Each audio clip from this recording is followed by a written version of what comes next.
السلام علیکم ورحمۃ اللہ وبرکاتہ۔ آج ہم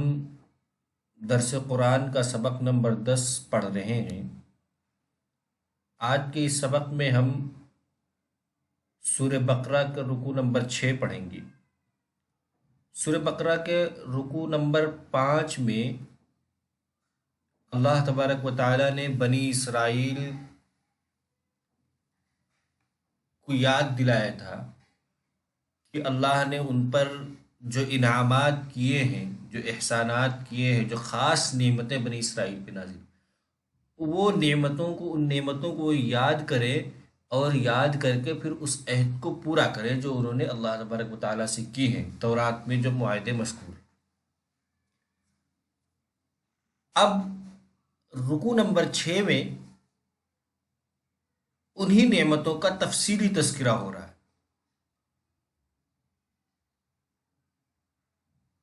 اعوذ باللہ من الشیطان الرجیم، بسم اللہ الرحمن الرحیم۔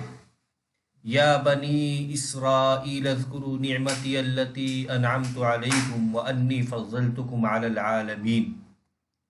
واتقوا یوما لا تجزی نفس عن نفس شیئا ولا يقبل منها شفاعة ولا يؤخذ منها عدل ولا هم ينصرون۔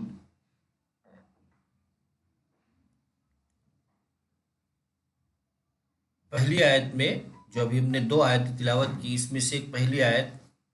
میں اللہ تبارک و تعالیٰ نے فرمایا کہ اے بنی اسرائیل، یاد کرو میری ان نعمتوں پہ جو میں نے تم پر کی، اور میں نے تم کو فضیلت دی۔ یہ عطف تفسیری ہے واو کے ذریعے، اور میں نے تم کو فضیلت دی سارے جہان پر، یعنی دنیا میں بنی اسرائیل کو اس دور میں سب سے افضل قوم مانا جاتا تھا۔ یہ اللہ کی طرف سے خاص نعمت تھی۔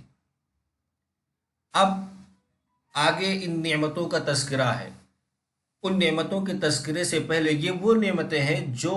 بنی اسرائیل کے بچے بچے کی زبان پہ تھیں، آج بھی ہیں، اور ہر قرآن کریم پڑھنے والا یا اسلامی تاریخ اور مذہب کا مطالعہ کرنے والا ان نعمتوں کو جانتا ہے جو بنی اسرائیل پہ خاص نعمتیں ہوئی تھیں۔ ان نعمتوں کو اللہ تبارک و تعالیٰ یاد دلا کر کے ان کو اس بات کا احساس کراتا ہے کہ اب میری اس شریعت پر جو آخری شریعت ہے اس پر ایمان لے آؤ اور پورے کے پورے دین میں داخل ہو جاؤ۔ سب سے پہلے اس بات سے تذکرہ کیا اللہ تبارک و تعالیٰ نے، یہاں سے شروعات کی کہ میں نے تم کو دونوں جہان پہ فضیلت دی، یعنی ایک افضل قوم کا جو درجہ تھا وہ ایک احسان، یہ بڑی نعمت تھی۔ اب اللہ فرما رہا ہے وَاتَّقُوا يَوْمًا لَا تَجْزِي نَفْسٌ عَن نَفْسٍ شَيْئًا وَلَا يُقْبَلُ مِنْهَا شَفَاعَةٌ وَلَا يُؤْخَذُ مِنْهَا عَدْلٌ وَلَا هُمْ يُنصَرُونَ، اور ڈرو اس دن سے جس دن کوئی کسی کے ایک ذرہ برابر بھی کام نہیں آئے گا، اور نہ کسی کی سفارش قبول کی جائے گی، اور نہ کسی کو معاوضہ لے کر چھوڑا جائے گا، وَلَا هُمْ يُنصَرُونَ، اور نہ ہی یہ لوگ کسی قسم کی کوئی مدد کر سکیں گے۔ اس میں دراصل قیامت کا تذکرہ ہے یا عقید آخرت کا بیان ہے۔ ان بنی اسرائیل میں خرابی یہ آ گئی تھی کہ وہ اپنے آپ کو اللہ کا بیٹا کہتے تھے، نحن ابناء اللہ کا دعویٰ کرتے تھے، اور یہ کہتے تھے کہ ہم پر اتنی نعمتیں نازل ہوئی اور ہمارے اس میں انبیاء اتنے کرام آئے ہماری قوم میں، ہم سب سے افضل ہیں، تو جس طریقے سے دنیا میں ہم پر احسان ہوئے، ہم آخرت میں بھی ہم پر اس طرح کے احسان ہوں گے۔ اللہ تبارک و تعالیٰ نے ان کے اس گھمنڈ کو، ان کے اس کبر کو، اور ان کے اس ان کے خودظام عقیدے کا بطلان کرتے ہوئے ڈرایا اور دھمکایا ہے کہ اس دن کوئی کسی کے کام نہیں آئے گا، وہاں صرف اعمال کا سکہ چلے گا، اور یہ بھی بتایا کہ کسی کی سفارش قبول نہیں کی جائے گی، اور نہ ہی کوئی معاوضہ لیا، جیسے کہ انہوں نے دنیا میں رائج کر رکھا تھا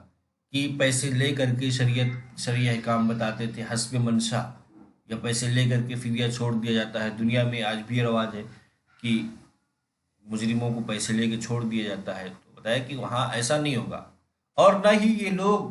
جن کو تم احبار رہبان یعنی جن کو خدا بنا رکھے ہو، یہ لوگ وہاں پہ بھی کوئی کسی قسم کی کوئی مدد نہیں کر سکیں گے۔ یہ تو ایک آخرت سے متعلق بات ہوئی، پھر اب آگے نعمتوں کا تذکرہ ہو رہا ہے۔ وَإِذْ نَجَّيْنَاكُمْ مِنْ آلِ فِرْعَوْنَ يَسُومُونَكُمْ سُوءَ الْعَذَابِ يُذَبِّحُونَ أَبْنَاءَكُمْ وَيَسْتَحْيُونَ نِسَاءَكُمْ وَفِي ذَلِكُمْ بَلَاءٌ مِّن رَّبِّكُمْ عَظِيمٌ۔ اس میں بتایا کہ اللہ تعالیٰ کہ اور جب ہم نے تم کو نجات دی فرعونیوں کی غلامی سے، وہ تم کو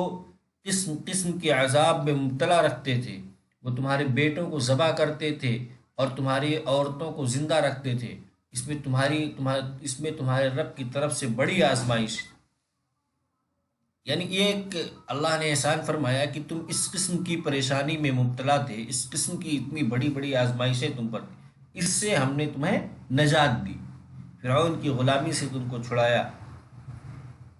اور کیسے چھڑایا اس کی تفصیل، یہ بھی ایک بڑا احسان تھا۔ وَإِذْ فَرَقْنَا بِكُمُ الْبَحْرَ فَأَنْجَيْنَاكُمْ وَأَغْرَقْنَا آلَ فِرْعَوْنَ وَأَنْتُمْ تَنظُرُونَ، کہ جب تم غلامی میں تھے اور جب تم غلامی سے نکلے، تمہیں نکالا ہم نے اس طریقے سے کہ تم کو مصر سے حضرت موسیٰ علیہ السلام کی سرکردگی میں اور ان کی عمارت میں تم کو مصر سے نکلوایا۔ جب نکلتے ہوئے بیچ راستے میں سمندر، وَإِذْ فَرَقْنَا بِكُمُ الْبَحْرَ، راستے میں سمندر پر، اور جب ہم نے تمہارے لیے سمندر کو پھاڑ دیا، یعنی سمندر کو الگ کر دیا، سمندر میں سے رستہ نکال دیا، فَأَنْجَيْنَاكُمْ، پھر ہم نے تم کو نجات دی، یعنی آسانی سے سمندر پار کر گئے عام راستے کی طرح۔ وَأَغْرَقْنَا آلَ فِرْعَوْنَ، اور ہم نے فرعونیوں کو غرق کر دیا، یعنی اسی جس راستے سے تم گزرے، جس سمندر نے تم کو راستہ دیا، اسی سمندر میں ہم نے فرعونیوں کو جنہوں نے تم کو غلام بنا رکھا تھا ان کو ڈبو دیا۔ وَأَنْتُمْ تَنظُرُونَ، حالانکہ تم دیکھ رہے تھے، یعنی تم کھلی آنکھوں دیکھ رہے تھے کہ خدا کا احسان، خدا کی نعمت تم پر کس طرح برس رہی ہے، کہ ایک ہی سمندر سے تمہیں راستہ ملا اور ایک ہی اسی سمندر میں ایک ہی قوم ایک دوسری قوم غرق ہو رہی ہے، یہ خاص کرم تھا۔ پھر اس کے بعد آگے پھر یہ وہاں سے نکل کر کے کیسے نکلے، سمندر کے بعد کے مراحل کیسے، وَإِذْ وَعَدْنَا مُوسَىٰ 40 لَيْلَةً، جب ایک جگہ جا کر کے قیام کیا یہ کوہ طور کے پاس، یہاں سے پھر یہ تذکرہ ہے، اس کو ہم اگلی سبق میں پڑھیں گے کہ وہاں پہ کیا کیا مراحل ہوئے، کیا کیا واقعات پیش آئے، ان کا تذکرہ ہو رہا ہے۔ وَإِذْ وَعَدْنَا مُوسَىٰ 40 لَيْلَةً سے اس کو ہم سبق نمبر 11 میں پڑھیں گے۔